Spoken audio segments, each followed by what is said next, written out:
నమస్కారం. ఓం గం గణపతయే నమః. స్వర్ణలక్ష్మి నమస్తే అస్తు. పరబ్రహ్మ స్వరూపిణి రాజ్యం దేహి ధనం దేహి సర్వ కామాంచ దేహి మే. అందరికీ స్వర్ణలక్ష్మి అమ్మవారు ఎప్పుడు ప్రతి నిమిషం సంతోషంగా ఉండే విధంగా, చక్కగా నవ్వుతూ ఉండే విధంగా, ఆనందభరితంగా ఉండే విధంగా మనల్ని అందరినీ అనుగ్రహించాలని, అంతేకాకుండా మనందరికీ రాజ్యాధికారం ఉండే విధంగా అనుగ్రహించాలని, అమ్మవారు మనందరికీ సమృద్ధిగా ధనం ఇవ్వాలని, అంతేకాకుండా ప్రతి ఒక్కరికి వాళ్ళ మనసులో ఉన్న కోరిక తక్షణమే నెరవేర్చే విధంగా అమ్మవారికి మనకు ఆశీర్వాదం ఉండాలని చెప్పేసి కోరుకుంటూ ముందుకెళ్దాం. ఈ రోజు మనం చెప్పుకోబోయే విషయం ఏంటంటే, కుజుడు వచ్చేటప్పటికి మిథున రాశిలో ప్రవేశిస్తున్నాడు. ఆగస్టు 2వ తారీఖు నుంచి సెప్టెంబర్ 18th వరకు వాళ్ళు ఆ మిథున రాశిలోనే ఉండడం జరుగుతూ ఉంటుంది. తద్వారా 12 రాశుల వారికి చాలా విషయాల్లో అనేక రకాలైన మార్పులు చేర్పులు వచ్చే అవకాశం ఎక్కువగా ఉంటుంది. కొంతమంది అనుకూలంగా ఉంటుంది, కొంతమందికి వచ్చేటప్పుడు ప్రతికూలంగా ఉంటుంది, కొంతమందికి కొంచెం ఇబ్బంది పెట్టే విధంగా ఉంటుందని తెలుసుకోవాలి. కుజుడు వచ్చేటప్పటికి ధైర్యానికి, పరాక్రమానికి, హీరోయిజానికి సంబంధించిన గ్రహము. కుజుడు వచ్చేటప్పటికి ఎనర్జీ, స్ట్రెంగ్త్, ఇనిషియేటివ్ అనే పనికి ముందుకెళ్లాలని దానికి సంబంధించిన గ్రహము. యంగర్ బ్రదర్స్ సిస్టర్స్ ఎవరంటే వాళ్ళకి సంబంధించిన గ్రహము. అంతేకాకుండా మోస్ట్ ఇంపార్టెంట్, కుజుడు భూమి పుత్ర అంటారు. అంటే ల్యాండ్స్, ప్రాపర్టీస్, బిల్డింగ్, కన్స్ట్రక్షన్ వీటికి సంబంధించిన గ్రహం. కుజుడు వచ్చేటప్పటికి మిలిటరీ, పోలీస్, సైన్యాధ్యక్షుడు ఇలాంటి వాటికి సంబంధించి వెపన్స్ కి సంబంధించిన గ్రహము. అలాగే కాకుండా కుజుడు వచ్చేటప్పటికి fire, heat, engineering, technology, force ని అప్లై చేసే ఇట్లాంటి పనులన్నిటి కూడా కుజుడికి సంబంధించిన గ్రహం. ఇలాంటి కుజుడు మిథున రాశిలో 45 రోజులు సుమారు ఉండటం వల్ల మిగతా 12 రాశుల వరకు ఎలా ఉందో మనం చూద్దాం. మనం సింహరాశి చూసుకుంటే, ఈ సింహరాశి వాళ్ళకి ఒక మంచి స్వీట్ న్యూస్ అని చెప్పుకోవాలి, లేదంటే తీపి కబురు అని చెప్పుకోవాలి, మంచి జరిగే విషయం అని చెప్పుకోవాలి. ఎందుకంటే సింహరాశి వాళ్ళు జనరల్ గా ఈ టైంలో అష్టమ శనితో బాధపడుతూ ఇబ్బందుల్లో ఉన్నారు. ఇలాంటి వాటికి అంటే అష్టమ శనిలో రకరకాల ఇబ్బందులు పడుతున్నాయి. వీళ్ళకి కుజుని యొక్క సంచారం, మిథున రాశులకు కుజుడు ప్రవేశించడం చాలా మంచి జరుగుతుందని మీరు అనుకోవాలి. ఏ ప్రకారంగా అంటే వాళ్ళకి ఇన్కమ్ లెవెల్ కి సంబంధించిన విషయాల్లో చాలా బాగుంటుంది. ఫుల్ఫిల్మెంట్ ఆఫ్ డిజైర్స్, ఇప్పటిదాకా ఏదైనా కనుక ఆగిన పనుల్లో తటస్థత ఉండి అనుకున్న పనులు కనుక ముందుకు జరగకపోతూ ఉంటే ఈ టైం ముందుకు జరిగే అవకాశం ఎక్కువగా ఉంటుంది. తర్వాత అన్నకు సంబంధించిన వ్యవహారాల్లో, తర్వాత అక్కలకు సంబంధించిన వ్యవహారాల్లో ఏమైనా గనక మనస్పర్ధలు ఉంటే ఈ టైంలో తొలగిపోయే అవకాశం ఎక్కువగా ఉంటుంది. ఫ్రెండ్స్ కి సంబంధించిన వ్యవహారాల్లో నెట్వర్క్ కలగటానికి, సోషల్ మీడియాలో ఎవరైతే ఉన్నారో వాళ్ళ యొక్క పోస్టులు వైరల్ అవ్వటానికి, మీకు సమాజంలో మంచి గుర్తింపు రావడానికి, అంతేకాకుండా మీకు ఏమైనా గనక అంబిషన్స్ అవన్నీ ఉంటే ఈ టైంలో వాటిలో పాజిటివ్ చేంజ్ వచ్చి ముందుకెళ్లే అవకాశం ఎక్కువగా ఉంటుంది.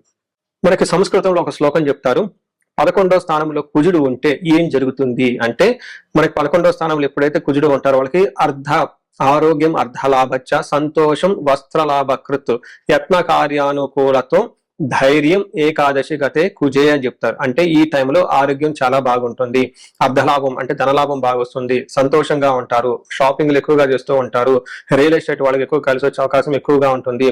అంతేకాకుండా యత్న కార్య అనుకూలత్వం, ఇంతకుముందు మీరు ఎవరికైనా ఉద్యోగంలో చేరాలన్నా కొంచెం కష్టంగా ఉన్నా, లేదంటే ఏదైనా పని కనుక చేస్తే అందులో మీకు సరైన వృద్ధి జరగకుండా ఉంటే, ఎక్కడైనా ఆగిపోయిన పనుల్లో ఉంటే ఈ టైంలో పనులు చాలా త్వరగా వెళ్ళి ముందుకు వచ్చే అవకాశం ఎక్కువగా ఉంటుంది.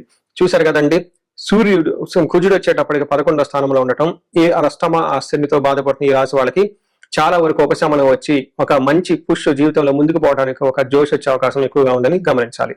అంతేకాకుండా కుజుడు వీళ్ళకి ఏం చేస్తారంటేనండి, 6వ స్థానంలో 2వ స్థానంలో ఉన్న కూడబెట్టుకున్న ధనం ఉంటే కోల్పోయే అవకాశం ఎక్కువగా ఉంటుంది. ధనం విషయంలో జాగ్రత్తగా ఉండాలి. తర్వాత ధనం వచ్చే అవకాశం కూడా ఎక్కువగా ఉంటుంది. ఫైనల్ గా సక్సెస్ఫుల్ గా ఉండే ఈ ఒక మంచి పీరియడ్ వచ్చే 45 days అని మీరు గమనించాలి. మనం ఈ రాశి వారికి పరిహారాలు చూసుకుంటే, ఇందులో పరిహారాలు 2-3 రకాలుగా చెప్తానండి. ఒకటి సెల్ఫ్ రెమెడీస్, మీరు చెప్పుకునే పరిహారాలు చెప్తాను.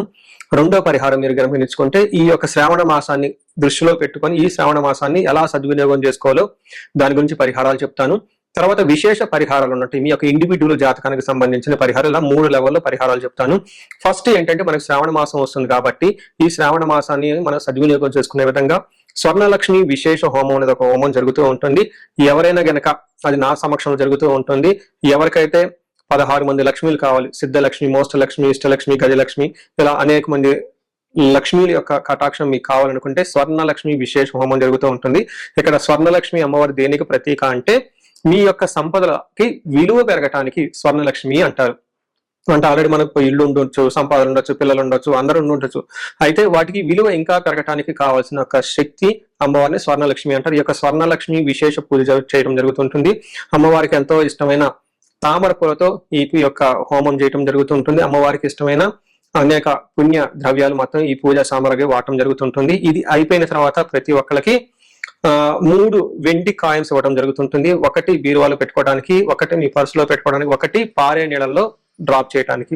ఇలా ఒక కుబేర మూటని కూడా ఇవ్వటం కూడా జరుగుతూ ఉంటుంది. ఇది గ్రూప్ గా సామూహికంగా చేయడం జరుగుతూ ఉంటుంది. దీన్ని అందరూ సద్వినియోగం చేసుకోవాలని చెప్పేసి నేను కోరుకుంటున్నాను.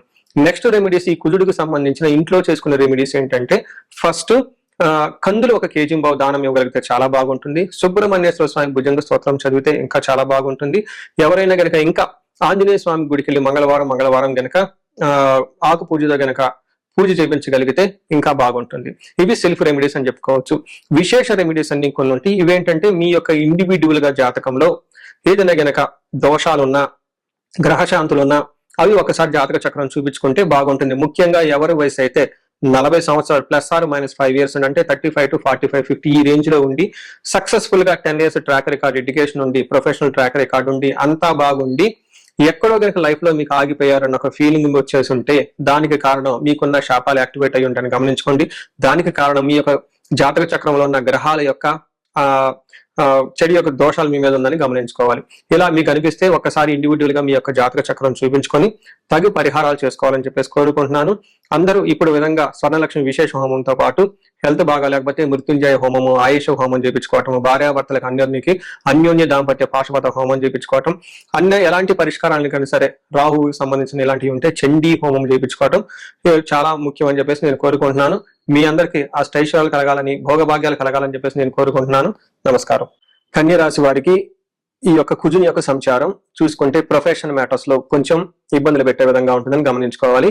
ఇందులో మీరు గమనించుకుంటే ఈ రాశి వారికి కుజుడి యొక్క సంచారం వల్ల ప్రొఫెషన్ మ్యాటర్స్ లో కొంచెం ఇబ్బందిగా ఉంటుంది. దాంతో పాటు అథారిటీ, మీకున్న అథారిటీ, మీరు కనుక మేనేజర్ అయినా, పొలిటీషియన్ అయినా, లేదంటే ఫిలిం ఇండస్ట్రీలో డైరెక్టర్, అట్లా పీపుల్ మీద నాయకత్వం, ఒక అధికారాన్ని చలామణి చేయగల ఒక పొజిషన్ లో మీరు ఉంటే ఈ విషయంలో కొంచెం ఇబ్బందులు ఉండొచ్చే అవకాశం ఉంటుంది. అంతేకాకుండా మీ యొక్క కీర్తి ప్రతిష్టలకి కూడా కొంచెం ఆటంకం వచ్చే అవకాశం ఎక్కువగా ఉంటుంది. మీ యొక్క నాయకత్వ లక్షణాలు ఏదైతే ఉంటుందో కొంచెం మీ యొక్క స్కిల్స్ ని, టాలెంట్ ని ఛాలెంజ్ చేసే విధంగా ఈ యొక్క పరిస్థితి ఉంటుందని గమనించుకోవాలి. ఫైనల్ గా అచీవ్మెంట్స్ అన్ని అనుకుని సాధించుకుంటారే కానీ చాలా వ్యయ ప్రయాసాలతోటి పని అనేది ఉండే అవకాశం ఎక్కువగా ఉంటుంది. మీరు కనుక గమనించుకుంటే మనకి సంస్కృతంలో సూర్యుడు 10వ స్థానంలో ఉంటే ఏం జరుగుతుంది అని ఒక శ్లోకంలో వివరించడం జరుగుతుంది. దీన్ని ఏం చెప్తారంటే, నిత్య క్లేశ సదా వ్యాధి సదా దుర్బల భోజనం సదా సంచార ఉద్యోగం దశమస్తే ధారస్తుతే అంటారు. అంటే 10వ స్థానంలో గనక కుజుడు ఉండటం వల్ల ఏమవుతుందంటే నిత్య క్లేశ, ఇప్పుడు ఏదో ఒక విధంగా మనసులో బాధలు పడుతూ సంకోచపడుతూ ఉండే అవకాశం ఎక్కువగా ఉంటుంది. ఈ టైంలో కొంచెం హెల్త్ కాంప్లికేషన్స్ ఉండే అవకాశం ఎక్కువగా ఉంటుంది. సదా భోజన దుర్బలం, టయానికి భోజనం చేయకుండా టూ మచ్ వర్క్ ప్రెషర్ తో హెవీ రెస్పాన్సిబిలిటీస్ ఉండే అవకాశం ఎక్కువగా ఉంటుంది. అంతేకాకుండా సదా సంచార ఉద్యోగం, ఈ ఉద్యోగ నిమిత్తం చాలా లాంగ్ ట్రావెల్ చేసే అవకాశం ఎక్కువగా ఉంటుంది. సో ఇది కూడాను కొంచెం బాగా ప్రెషర్ఫుల్ గా ఉండే పరిస్థితులు ఉంటాయని గమనించుకోవాలి. ఇంతేకాకుండా ఈ టైంలో కొంచెం కుటుంబానికి దూరం అయ్యే అవకాశం ఎక్కువగా ఉంటుంది. తర్వాత ధనాన్ని కోల్పోయే అవకాశం ఎక్కువగా ఉంటుంది. అతిగా భయపడే పరిస్థితులు కూడా ఉంటాయని మీరు గమనించాలి.